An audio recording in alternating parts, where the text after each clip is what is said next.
ট্রাভেলের সর্বশেষ পরিস্থিতি জানাতে আমরা আবারও কক্সবাজার সমুদ্র সৈকত থেকে যুক্ত হয়েছি। আবার ঠিক পেছনে দেখছেন কক্সবাজার জেলা পুলিশ, তারা সমুদ্র সৈকতে কঠোর নিরাপত্তার জন্য তারা এখন কাজ করছে।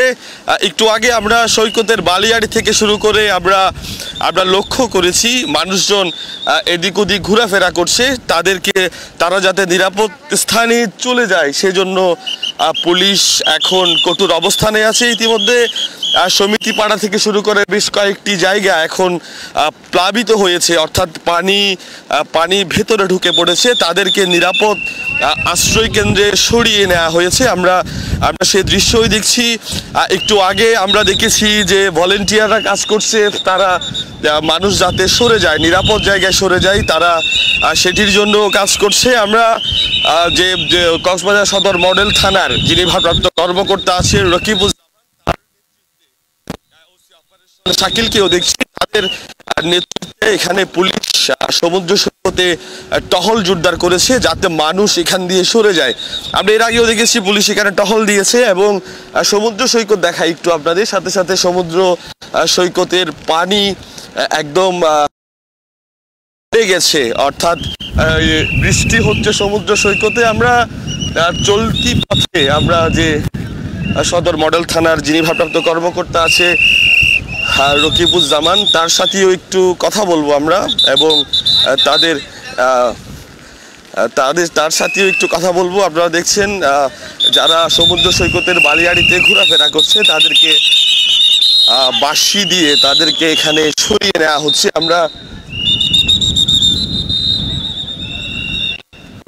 আমরা সেই দৃশ্যই দেখছি। আমরা একটু বলতে চাই কক্সবাজার জেলায় যে 638টি আশ্রয় কেন্দ্র খোলা হয়েছে।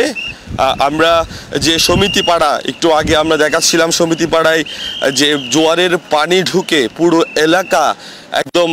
পুরো এলাকায় অনেক মানুষ পানিবন্দী আছে, তারা নিরাপদ আশ্রয়ে চলে যাচ্ছে। আমরা সেটি আপনাদেরকে টিটিএনের মাধ্যমে একটু আগে দেখাচ্ছিলাম। সেন্ট মার্টিনের কথা একটু বলতে চাই। সেন্ট মার্টিনে 2টি আশ্রয়কেন্দ্র আছে, 2টি আশ্রয়কেন্দ্রে মানুষ নিরাপদ জায়গায় চলে গেছে এবং সেখানে যে হোটেলগুলো আছে সেই হোটেলগুলোতেও খোলা রাখা হয়েছে, অর্থাৎ যদি সেখানে জলোচ্ছ্বাস শুরু হয় তখন মানুষ তারা নিরাপদ জায়গায় চলে যাবে, আমরা এটি বলতে পারি। আমরা সমুদ্র সৈকতের পরিস্থিতি এখন দেখছি, সকাল কক্সবাজারে হলেও গত 2 ঘন্টা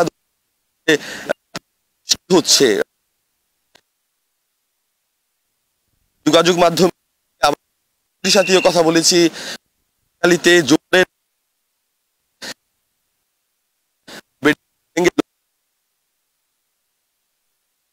বন্দি আছে। আমরা জেলার প্রশাসন ছিলাম, যারা যেতে পারবে না তাদেরকে কি করা হবে, জেলা প্রশাসক আমাদেরকে জানিয়েছে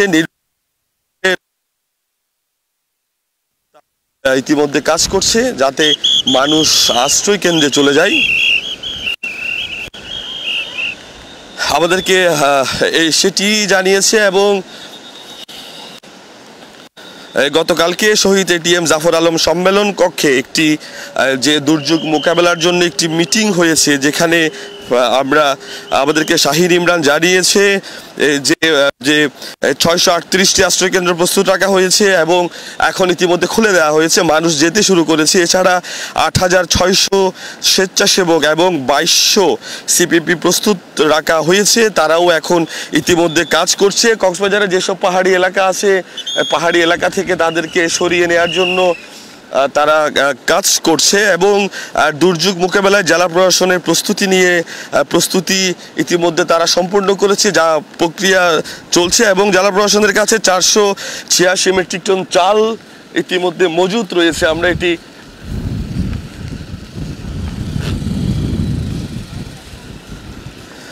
জানতে পেরেছি। এবং জেলা প্রশাসনের কাছে 486 মেট্রিক টন চাল আর 2,75,000 নগদ টাকা তাদের কাছে আছে এবং 23 বান্ডিল ডিউটিন জেলা প্রশাসনের কাছে আছে এবং গৃহ নির্মাণ মজুরির জন্য 69,000 টাকা মজুত রয়েছে বলে এটি আমরা জানতে পেরেছি। এবং একটু আগে বাকখালী নদীতে একটি নারীর মরদেহ পাওয়া গেছে, যেটি বলা হচ্ছে যে মানসিক ভারসাম্যহীন পুলিশ প্রাথমিকভাবে বলছে, যদিও বা তাকে কক্সবাজার সদর হাসপাতালের মর্গে নিয়ে যাওয়া হয়েছে প্রাথমিকভাবে আমাদেরকে পুলিশ এমনটাই জানিয়েছে। এবং আমরা সেন্ট মার্টিনের অবস্থাও আপনাদের একটু আগে জানাচ্ছিলাম যে সেন্ট মার্টিনে দুটি আশ্রয়কেন্দ্র খোলা হয়েছে। আমরা একটু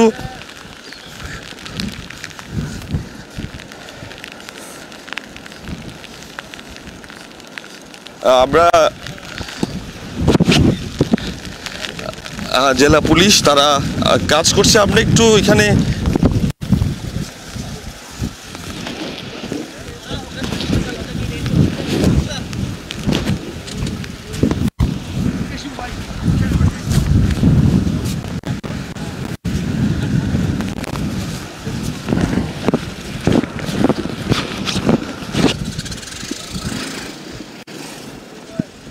এখানে জেলা প্রশাসনের নির্বাহী ম্যাজিস্ট্রেটও আছে, একটু কথা বলি আপনার সাথে। আমরা জানি জেলা প্রশাসন তাদের প্রস্তুতি সম্পন্ন করেছে, সমিতিপাড়া থেকে মানুষ সরিয়ে নিচ্ছে, এবং জেলা পুলিশও একসাথে টহল দিচ্ছে। তাদেরকেও দেখাচ্ছিলাম, আপনিও এসছেন। একটু জানতে চাই কি ধরনের প্রস্তুতি গ্রহণ করা হয়েছে। জি, জেলা প্রশাসনের পক্ষ থেকে আমাদের বিচে যে সকল বিচ ম্যানেজমেন্ট কমিটির স্টাফ আছে, ট্যুরিস্ট পুলিশ আছে, জেলা পুলিশ আছে, সবাই মিলে আমরা বিচে টহল দিচ্ছি, আপনারা দেখছেন। এবং যত পর্যটক ছিল সবাইকে আমরা উঠিয়ে দিয়েছি এবং তাদেরকে আমরা নিরাপদ স্থানে থাকার জন্য আহ্বান করছি। Thank you.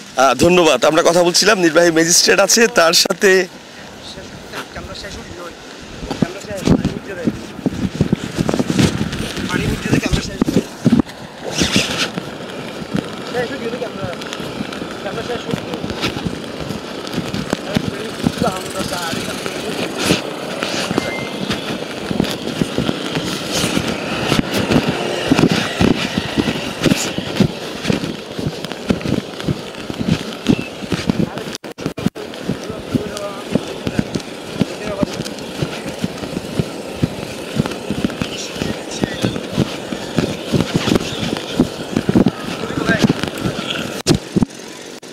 সদর মডেল থানার ভারপ্রাপ্ত কর্মকর্তা রকিবুজ্জামানকে আমরা দেখছি। একটু সদর থানার যে ভারপ্রাপ্ত কর্মকর্তা এবং জেলা পুলিশের নেতৃত্ব যিনি আজকে দিচ্ছেন, একটু কথা বলি আপনার সাথে। আমরা একটু কথা বলি আপনার সাথে। আমরা লাইভে আছি, আমরা দেখছি পুলিশ কাজ করছে মানুষকে সরিয়ে নেওয়ার জন্য। আপনারাও কি সেটি করছেন? জি, আমরা সেটি করছি আমাদের মাননীয় পুলিশ সুপার স্যারের নির্দেশে। আমরা একাধিক দলে বিভক্ত হয়ে একেবারে বিচে যতটুকু আছে আমরা চেষ্টা করে যাচ্ছি যে যারা অতি উৎসাহী, যারা পর্যটক এখানে আসছেন তাদেরকে নিরাপদে বুঝিয়ে শুধিয়ে তাদেরকে নিরাপদ জায়গায় তারা হোটেলে তাদেরকে পাঠিয়ে দিচ্ছি এবং এই কাজটি আমরা করে যাচ্ছি। ধন্যবাদ। আমরা কথা বলছিলাম কক্সবাজার সদর মডেল থানার ভারপ্রাপ্ত কর্মকর্তা রকিবুজ্জামানের সাথে। তিনি আমাদেরকে জানাচ্ছিলেন যারা সমুদ্র সৈকতের বালিয়াড়ি এবং সমুদ্র সৈকতে ঘোরাফেরা করছে তারা যাতে নিরাপদ জায়গায় চলে যায়, পর্যটকরা যাতে তাদের রুমে চলে যায়, সেই জন্য তারা নির্দেশনা দিচ্ছে, হুইসেল বাজিয়ে নির্দেশনা দিচ্ছে। দর্শক, এতক্ষণ আমাদের সাথে থাকার জন্য ধন্যবাদ সবাইকে।